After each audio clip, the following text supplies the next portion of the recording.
আসসালামু আলাইকুম রহমতুল্লাহি ওবারাকাতুহু। আশা করি আল্লাহর রহমতে সকলে ভালো আছেন, সুস্থ আছেন।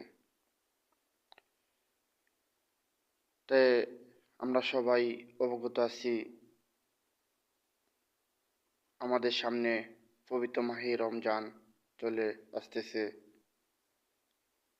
পবিত্র মাহে রমজানের আগের মাস আরবিতে বলা হয় শাবান মাস, যেন প্রস্তুতি গ্রহণ করতে পারি রমজানের জন্য, সেই জন্য বলা হয়েছে।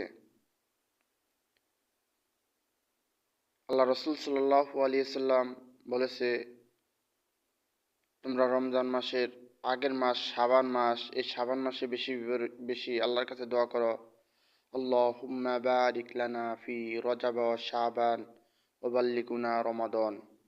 তাই আসুন আমরা সবাই আল্লাহ রব্বুল আলামিনের কাছে দোয়া করি, হে রব্বুল আলামিন, তুমি আমাদেরকে রমজানের সকল ফজিলত যেন আমরা সুন্দর মতন আদায় করতে পারি, সেই তৌফিক দাও আমাদেরকে।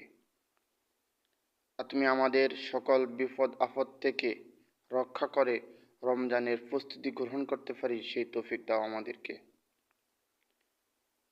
আমরা সর্বদা আল্লাহর কাছে দোয়া করি, আল্লাহ যেন আমাদেরকে কবুল করে নেয়।